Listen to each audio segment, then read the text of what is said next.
तकरीबात में शिरकत, कहा योग से भारत के वक़ार में हुआ है इजाफा।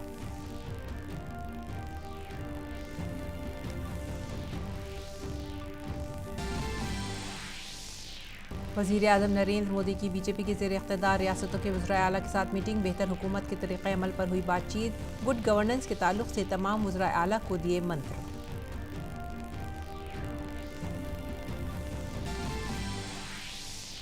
भारत ने अक़वाम मुत्तहिदा सलामती कौंसिल की आबो हवा से मुतालिक तजवीज़ के खिलाफ दिया वोट, कहा यह तजवीज़ ग्लासगो कॉन्फ्रेंस में होने वाले इत्तफ़ाक़ राय को करेगी कमज़ोर।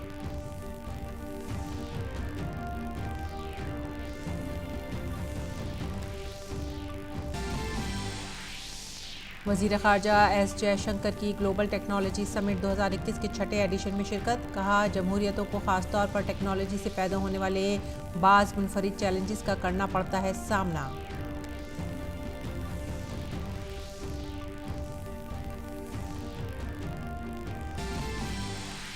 और अमरीकी सदर जो बाइडन ने 74 अफराद की जान लेने वाले तबाहकुन तूफान से पैदा सूरत हाल का लिया जायजा, कल केंटकी के दौरे पर होंगे जो बाइडन।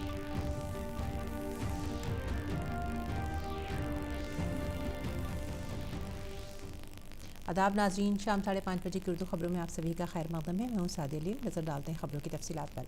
वज़ीर आज़म नरेंद्र मोदी ने अपने वाराणसी दौरे के दूसरे दिन आज सुरवेद महामंदिर विहंगम योग की 98वीं सालाना तकरीबात में शिरकत की। ये सदगुरु सफल देव महाराज की जेल यात्रा के 100 साल और गीता जयंती भी है।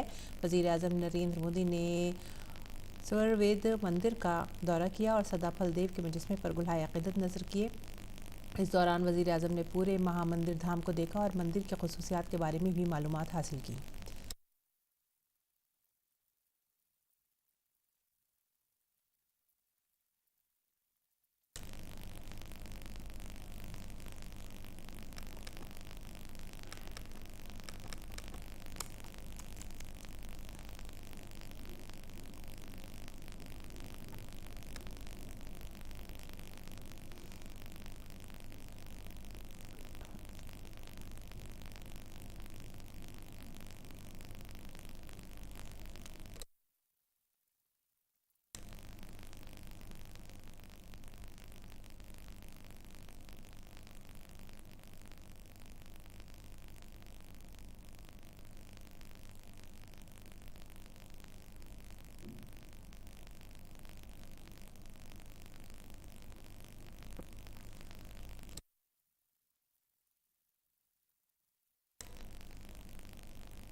सदगुरु सदाफल देव जी ने समाज के जागरण के लिए विहंगम योग को जन जन तक पहुंचाने के लिए यज्ञ किया था। आज वो संकल्प बीज हमारे सामने इतने विशाल वटवृक्ष के रूप में खड़ा है। वज़ीर आज़म ने कहा कि हमारा मुल्क इतना अनोखा है कि यहाँ जब भी नामवाक़िफ़ हालात होते हैं, कोई न कोई संत शख्सियत वक्त के धारे को बदलने की नमूदार हो जाती है। ये भारत ही है जिसकी आज़ादी के सबसे बड़े लीडर को दुनिया महात्मा बुलाती है। ये भारत ही है जिसकी आजादी के सबसे बड़े नायक को दुनिया महात्मा बुलाती है। ये भारत ही है जहां के राजनीतिक आंदोलन के भीतर भी आध्यात्मिक चेतना निरंतर प्रवाहित रही है। और ये भारत ही है जहां साधकों की संस्था अपने वार्षिकोत्सव को आजादी के अमृत महोत्सव के रूप में मना रही है। यहां हर साधक गौरवान्वित है कि उनके पारमार्थिक गुरुदेव ने स्वाधीनता संग्राम को दिशा दी थी और सहयोग आंदोलन में जेल जाने वाले पहले व्यक्तियों में संत सदाफल देव जी भी थे। वजीर आजम ने कहा कि बनारस जैसे शहरों ने मुश्किल से मुश्किल वक्त में भी भारत की पहचान, फन और सनत साजी के बीजों को संभाल कर रखा है। जहां बीज होता है, पेड़ वहीं से निकलना शुरू कर देता है। आप काशी से जब जाएंगे तो नए विचार, नए संकल्प, यहां का आशीर्वाद, यहां के अनुभव कितना कुछ लेकर जाएंगे। लेकिन वो दिन भी याद करिए, जब आप यहां आते थे तो क्या स्थिति थी। जो स्थान इतना पवित्र हो, उसकी बदहाली लोगों को निराश करती थी। लेकिन आज ये परिस्थिति बदल रही है। आज जब देश विदेश से लोग आते हैं तो एयरपोर्ट से निकलते ही उन्हें सब बदला बदला लगता है। वजीर आजम ने लोगों से कुछ अहद लेने की अपील की। उन्होंने कहा कि ये अहद ऐसे होने चाहिए जिसमें गुरुओं का अज़्म ज़ाहिर हो और जिसमें मुल्क की ख्वाहिश भी शामिल हो। वजीर आजम ने कहा कि ये ऐसे अहद हो सकते हैं जिन्हें आइंदा 2 बरसों में तेज़ रफ्तार दी जाए और मिलकर उन्हें पाए तकमील तक पहुँचाया जाए। मैं आज आप सभी से कुछ संकल्प लेने का आग्रह करना चाहता हूं। ये संकल्प ऐसे होने चाहिए जिसमें सदगुरु के संकल्पों की सिद्धि हो और जिसमें देश के मनोरथ भी शामिल हो। अपने परिवार के साथ साथ जो लोग समाज में जिम्मेदारी उठा सकते हैं, वो 1-2 गरीब बेटियों के स्किल डेवलपमेंट की जिम्मेदारी उठाएं। देश आज प्राकृतिक खेती पर बल दे रहा है। इसके लिए लाखों लाख किसान भाई बहनों को प्रेरित करने में भी आप सब बहुत बड़ी मदद कर सकते हैं। उत्तर प्रदेश के वजीर आला योगी आदित्यनाथ ने सदगुरु सदाफल देवी हम योग संस्थान की 98वीं सालगिरह की तकरीब से खिताब करते हुए कहा कि वजीर आजम नरेंद्र मोदी ने योग को आलमी सतह पर तस्लीम कराया है। योग को वैश्विक मान्यता 21 जून की तिथि को हम सब मनाते हैं। यह भी वैश्विक मान्यता मिली है प्रधानमंत्री मोदी जी के कारण और वैश्विक मंच पर भारत की परंपरा और भारत की संस्कृति और भारत की सभ्यता को जो मान्यता आज प्राप्त हुई है, उस पर हर भारतवासी गौरवान्वित है, आह्लादित है। और वजीर आजम नरेंद्र मोदी वाराणसी के दौरे के दूसरे दिन आज बीजेपी की इक़्तिदार वाली रियासतों के वज़राए आला और नायब वज़राए आला के साथ मीटिंग में रहे। कॉन्फ्रेंस में आसाम, अरुणाचल प्रदेश, गोवा, गुजरात, हरियाणा, हिमाचल प्रदेश, कर्नाटक, मध्य प्रदेश, मणिपुर, त्रिपुरा, उत्तर प्रदेश और उत्तराखंड के वज़राए आला ने हिस्सा लिया। इस कॉन्फ्रेंस में बिहार और नागालैंड के नायब वज़राए आला भी मौजूद थे। मीटिंग में बीजेपी सदर जेपी नड्डा, बीजेपी तंजीम के जनरल सेक्रेटरी BL संतोष ने शिरकत की। मीटिंग में गुड गवर्नेंस से मुतालिक वसी उन्वानात पर गौर व ख़ौस किया गया। मीटिंग में बीजेपी के इक़्तिदार वाली रियासतों में मज़ीद तेज़ी लाने पर बातचीत की गई। इससे कबल वज़ीर आज़म ने बीजेपी कारकुनों के साथ भी आज एक मीटिंग की।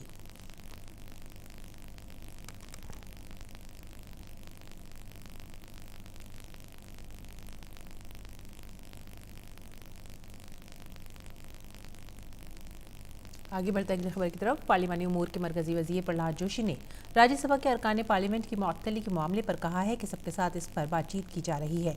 उन्होंने तमाम मुअत्तल अरकान से अपील की है कि वह ज़ाहिर अफसोस करें और ऐवान के अंदर आकर कार्रवाई और बहस में हिस्सा लें। आपने जो कुछ भी किया है देश देख चुका है, कंट्री हैज सीन इट। इसलिए मैं आपको आग्रह करता हूं, आप कम से कम आप जो एल्डर हाउस हम कहते हैं राज्यसभा में, उतना उधर जो आपने बिहेव किया है, आपका वर्तव्य है, उसके लिए पश्चाताप करके अंदर आइए। हम अच्छे माहौल में हम चर्चा करेंगे और जो कुछ भी आपसे अच्छा सजेशन आएगा गवर्नमेंट उसको स्वीकारेंगे। We want to take the suggestion from everybody. हम ऐसे जो आप जो अहंकार से सरकार चलाते थे ऐसे हम नहीं हैं। We want suggestion from everybody. हम सबसे सुझाव मांगते हैं, कंस्ट्रक्टिव डिबेट हम चाहते हैं। उन्होंने कहा कि अरकान को राज्यसभा के मरकज़ में आने के लिए मुअत्तल नहीं किया गया है, बल्कि अरकान ने कागज़ फाड़े और चेयर के ऊपर उन्हें फेंका। इसके लिए कार्रवाई अंजाम दी गई। वेल में आए, प्रतिरोध व्यक्त किया, इसलिए हम सस्पेंड नहीं किया है। सस्पेंड मार्शल पे हल्ला हुआ, सस्पेंड टेबल पे नाचने के लिए हुआ, सस्पेंड जो टीवी स्क्रीन उठा के फेंकने के लिए सस्पेंशन हुआ है। बुक हमारे ऊपर भी फेंका, चेयरमैन के ऊपर, चेयर पे ऊपर भी फेंका। इसके लिए सस्पेंशन हुआ है, इसके लिए पश्चाताप व्यक्त करना जरूरी है। और अगली खबर जम्मू कश्मीर से। अगली खबर इत्तलात और नशरियात के वज़ीर अनुराग ठाकुर ने अपोजिशन अरकान के ज़रिए ऐवान में हंगामा किए जाने को शदीद तौर पर हदफ तनकीद बनाया है। उन्होंने कहा कि कुछ लोग ऐसे होते हैं जो ऐवान में आना पसंद नहीं करते और ऐवान की कार्रवाई में हिस्सा नहीं लेते। कुछ लोग ऐसे हैं जो पार्लियामेंट आना पसंद नहीं करते, सदन चल रहा हो तब भी चर्चा में भाग नहीं लेते, सदन से भागने का प्रयास करते हैं और झूठ बोलने की उनको आदत है।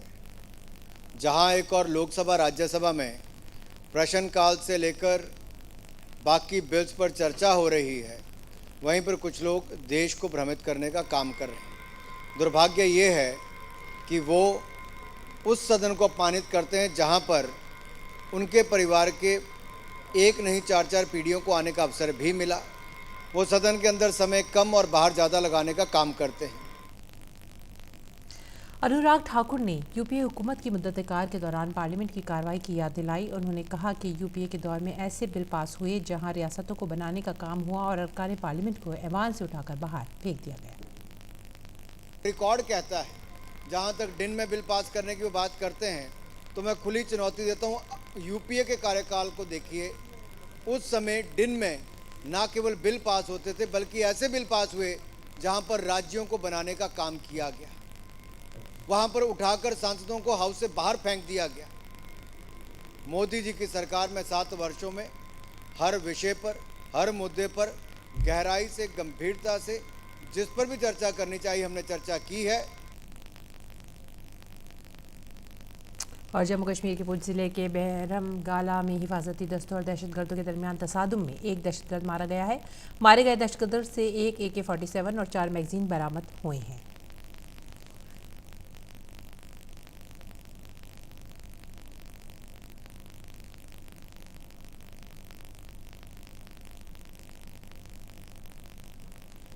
जम्मू कश्मीर में श्रीनगर के जिवान इलाके में कल शाम पुलिस की गाड़ी पर दहशतगर्दाना हमले में शदीद तौर पर जख्मी एक और जवान शहीद हो गया है। ख्याल रहे कि कल हुए हमले में 2 पुलिस एहलकार शहीद हुए थे, जबकि 11 दीगर जख्मी हुए थे। वज़ीर आज़म नरेंद्र मोदी ने जम्मू कश्मीर में हुए दहशतगर्दाना हमले में शहीद हुए सिक्योरिटी एहलकारों के अहल खाना के तई ताज़ियत का इजहार किया है। वज़ीर आज़म ने जम्मू कश्मीर में हुए दहशतगर्दाना हमले पर तफसीलात तलब की हैं। श्रीनगर में दहशतगर्दाना हमले पर कश्मीर के director general of police Vijay Kumar ने कहा है कि जैश मोहम्मद के कश्मीर टाइगर ने हमले की जिम्मेदारी कबूल की है।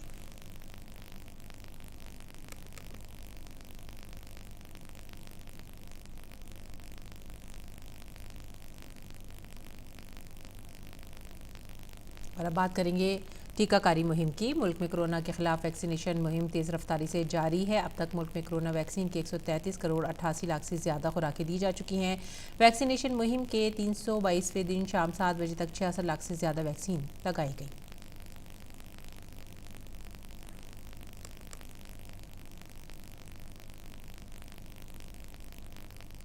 और कोरोना के खिलाफ हुकूमत के सख्त इक़दाम के बेहतर नताइज अब सामने आ रहे हैं। वज़ारत सेहत और ख़ानदानी बहबूद के मुताबिक मुल्क में गुज़िश्ता 24 घंटों में कोरोना के 5784 नए मामला सामने आए हैं। इसके साथ ही गुज़िश्ता 24 घंटों में 7000 से ज़्यादा अफराद कोरोना से सेहतयाब भी हुए हैं। इसके बाद मुल्क में सेहतयाबी की शरह बढ़कर 98.37% हो गई है। दरअसल तमिलनाडु हुकूमत ने मौजूदा कोविड पाबंदियों में इस महीने की 31 तारीख तक तौसी कर दी है। माहिरीन के मशवरे पर रियासती हुकूमत ने तमाम समाजी, सकाफती और सियासी सरगर्मियों को रोकने का फैसला किया है। 31 दिसंबर और 1 जनवरी को एहतमाम की जाने वाली तकरीबात के लिए लोगों को साहिल समुद्र पर जाने की इजाज़त नहीं होगी। 6ठी से 12वीं तक ऑनलाइन क्लासेज अगले माह के तीसरे हफ्ते से मुतबादिल बुनियाद पर शुरू होंगी। ये उसूल तमाम कॉलेजों और तरबियती इदारों पर भी नाफिज होगा। लोगों को कोविड के रहनुमा हिदायत पर सख्ती से अमल करने के लिए कहा गया है।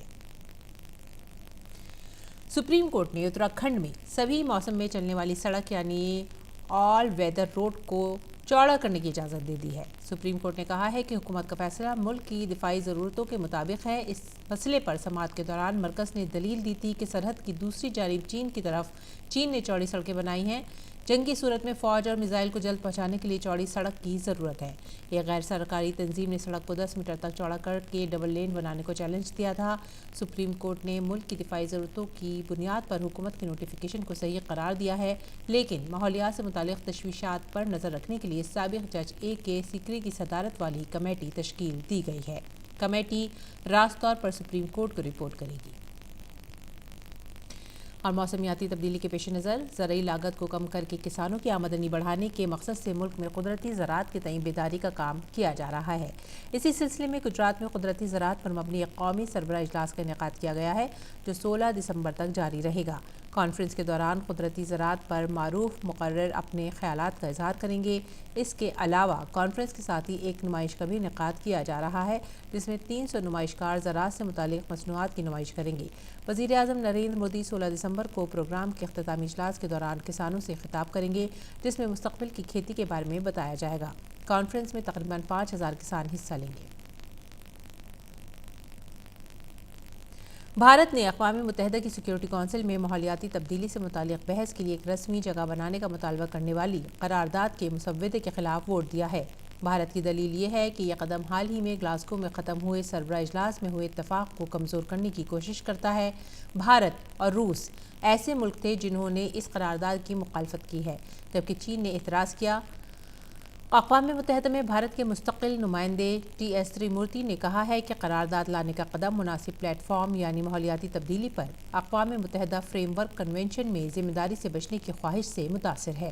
त्रिमूर्ति ने कहा कि वज़ीर आज़म नरेंद्र मोदी ने COP26 में 5 निकात के साथ माहौलियाती तब्दीली से मुतालिक विजन डॉक्यूमेंट जारी किया था। वोट से मुतालिक वज़ाहत के आखिर में अक़वाम मुत्तहिदा में भारत के मुस्तक़िल नुमाइंदे ने ज़ोर देकर कहा कि हक़ीक़ी माहौलियाती कार्रवाई और इंसाफ की हिमायत के तईं भारत के अज़्म को कमज़ोर नहीं किया जा सकता। There should be no confusion about our determination to combat climate change. We'll always support real climate action and serious climate justice. We will always speak up for the interests of the developing world, including Africa and the Sahel region, and we will do so at the right place, the UNFCCC. वज़ीर ख़ारजा doctor S Jaishankar ने आज global technology सरबराह इजलास को virtual तरीके से खिताब किया। वज़ीर ख़ारजा ने कहा कि भारत की बैनुल-अक़वामी शोहरत में काबिल एहतराम इजाफा हुआ है। दुनिया के दीगर ममालिक बैनुल-अक़वामी मसाइल के हल के लिए भारत से बात कर रहे हैं। Our international branding has also gone up. I mean, we are today seen as a country which has serious events, where different set of people come and talk, and I think that's helped us enormously in terms of our international reputation. वज़ीर ख़ारजा ने सरबराह इजलास से खिताब करते हुए सनत की अहमियत पर रोशनी डाली। इसके अलावा वज़ीर ख़ारजा ने कहा कि ख़ारजा पॉलिसी का जमहूरी होना बहुत ही ज़रूरी है। It has also been the great differentiator. It has determined the fate of nations, elevating the prospects of some, often at the expense of others. In a world that is more globalized and technology driven, mastery of key domains has now become an expression of power and influence. Indeed, technology is today a metric to measure a nation's standing like never before. Within societies, its implications are no less significant and indeed no less transformational. It is a key governance tool that can define the quality of delivery. It is equally an extraordinarily effective communication medium that can change the very nature of politics. बरतानवी वज़ीर आज़म Boris Johnson ने global technology summit 2021 से खिताब करते हुए भारत बरतानिया तकनीकी road map 2030 के लिए वज़ीर आज़म नरेंद्र मोदी का शुक्रिया अदा किया। बोरिस जॉनसन ने भारतीय उलूम और साइंसी रिवायात की भी तारीफ़ की। और अमरीकी सदर जो बाइडन बुध को कैंटकी का दौरा करेंगे और रियासत के वसी इलाके को तबाहकुन तूफान से होने वाले नुकसानात का जायजा भी लेंगे। व्हाइट हाउस ने कहा है कि बाइडन समुद्री तूफान की ब्रीफिंग के लिए कैंटकी के फोर्ट कैम्पबेल और तूफान से हुए नुकसान का जायजा लेने के लिए मेफील्ड और डासन स्प्रिंग्स का दौरा करेंगे। आखिर में अहम खबरों की सुर्खियां एक बार फिर से। वज़ीर आज़म की वाराणसी में सदगुरु सदाफल देवी हंगम की 98वीं सालाना तक़रीबात में शिरकत। कहा, योग से भारत के वक़ार में हुआ है इजाफा।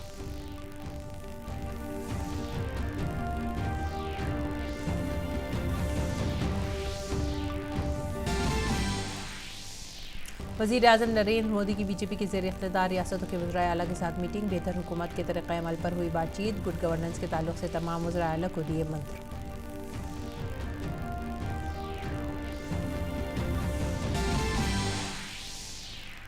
भारत ने अक़वाम मुत्तहिदा सलामती कौंसिल की आबो हवा से मुताल्लिक़ तजवीज़ के ख़िलाफ़ दिया वोट। कहा, यह तजवीज़ ग्लासगो कॉन्फ्रेंस में होने वाले इत्तफ़ाक़ राय को करेगी कमज़ोर।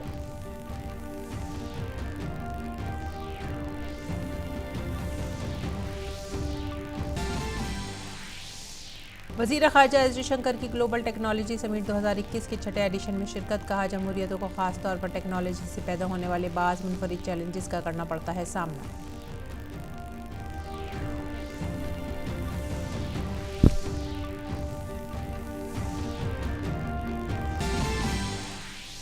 और अमरीकी सदर जो बाइडन ने 74 अफराद की जान लेने वाले तबाहकुन तूफान से पैदा सूरत हाल का लिया जायजा। कल कैंटकी के दौरे पर होंगे जो बाइडन।